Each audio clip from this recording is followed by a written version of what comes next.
miss these. Nope, it's gone. This is my first video of the new year, and I have to tell you guys, I've really been enjoying this step back. I've needed it so bad, and I'm actually excited today to be making a new video for you. So I wanted my first video back to be another sewing adventure, and I ended up picking up this pattern. It's a Vogue pattern that I got from Joann Fabrics a while ago. It cost me $30 freaking, and I didn't realize the price until as I was checking out, and then I had that panic moment where I wasn't sure if I wanted to keep it or ask them to take it off. And because I'm a little I just ended up taking it anyway and like just eating the $30. So now I have a financial obligation to make this pattern. So I have this pair of khakis that I bought for work when I first started. I hate them, they fit awful on me. And so I'm gonna try and see if I have enough fabric from this to make this pattern work. If not, I might have to buy fabric. I just opened up my pattern and I'm pretty sure I didn't pay $30 for this bullshit. The first thing I always do with a new pattern is to copy it to some tracing paper, and especially so with this one because I'm not about to spend $30 on a pattern and then cut into it. That's just not okay. I was really scared because as I was reading the measurements on the back of this, apparently they were measuring flat. So like the highest size they were showing was size 24, and they were saying it was only 18.5 inches, which if they were talking circumference would be that. Which is probably the size of a normal thigh, but not a size 24 thigh. You know what I'm saying? Like, this is my thigh.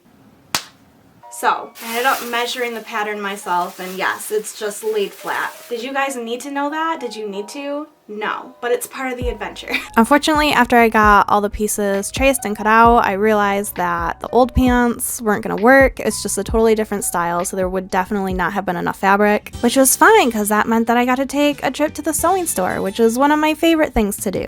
Listening back to that sounded very sarcastic, but I'm serious, I really like the fabric store.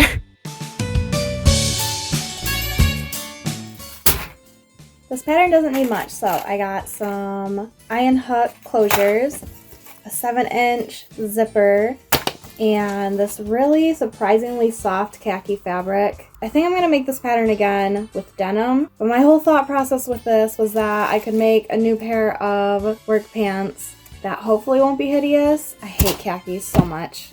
So I worked like a busy little bee to cut all these pieces out of my fabric. And this pattern has pockets, so for the inner lining I chose to use this white fabric. And I also needed to cut my interfacing. This is all the fusible interfacing I have left. And I ordered like 2 packs, which are 3 yards each, so I have 6 yards coming. But I ordered it a week ago and they're still not here, and I'm not happy about it. Fortunately, there's no right or wrong side of interfacing, and there's also no grain line, so I was able to make it work and I got the pieces that I needed. I then laid everything out on my table to keep it organized, which is very important, guys. I don't know why I'm yelling at you. I feel like maybe you need to be told to stay organized. Am I right? The very first step of the pattern was to fuse the interfacing to the fabric, specifically the waistband. And for whatever reason, the pattern told me to trim the corners. I had no clue why, and now everything said and done, I still have no clue why, but the pattern told me to do it, so I did it. Honestly, I think it was just foreshadowing of all the corners I was gonna cut later on. Next up was the pleats, and I'm lazy, so I always wait to mark like my notches and any pleat lines or fold lines until like after the pieces are cut, and basically right before I need them. I sewed my pleats in place and pressed them out flat, and then came the pockets. The pocket consisted of 2 different pieces, the inner lining and then the front facing piece. It's the piece that you see when you're wearing the pants. I don't know what you want me to tell you. So there were 2 pockets that I had to sew to the 2 halves of the front. And as always, you press your seams out. And in this case, we did some understitching. I don't think I need to stress the importance of understitching, but it's important. And after pressing, it was so beautiful, it was so fresh, it was so clean. And then I read further into the directions, and those monsters wanted me to ruin it with a top stitch, which I didn't want to do. And after having an inner crisis, I finally decided to just follow the pattern. I don't know if I regret this or not. Unfortunately, it turns out living on a prayer isn't enough, and just hoping that you'll have enough thread doesn't mean you'll actually have enough thread. So I had to drive all the way back to the fabric store, and just to be safe, I decided to get 2 spools. Spools.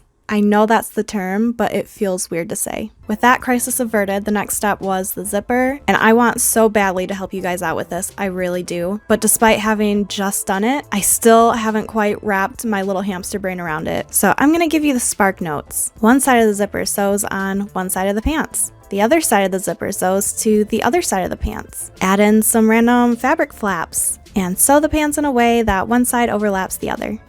I'm gonna be real with you guys. This pattern has over 50 steps. I'm sure I've already lost you. Do you care about the fine details? Probably not. So right now I'm sewing up the butt seam, and then after that I'll do the side seams. I have, of course, like I already mentioned, been finishing all of my seams. Past me, of course, did not already mention that, so my absolute apologies. I, of course, am much older and wiser now, so I'll apologize on her behalf and explain to you guys that I finish my seams by doing a zigzag stitch along the edge. Shame on you. So there you go. I'll cut up. I'll see you in a bit. At this point, the pants were at least finished enough to try them on and make sure they fit okay. This, of course, was pre-waistband, and I'm gonna be perfectly honest, they look like a hot mess. They are not cute. But as with most patterns, I decided to push forward because there have been a lot of times where you just have to trust the process. And in the end, you end up being surprised. And I was really hoping this was one of those cases. Spoiler alert, it wasn't.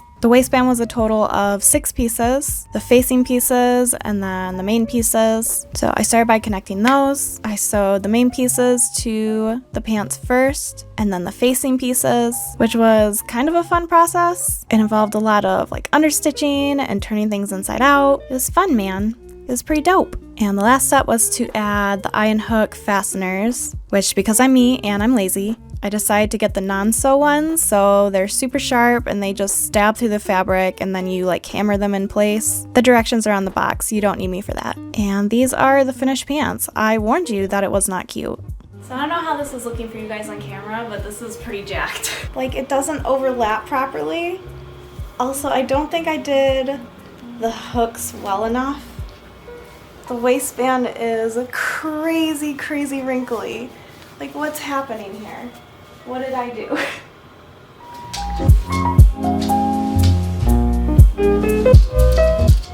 I don't know. This is like a whole situation here, and I don't know what's happening.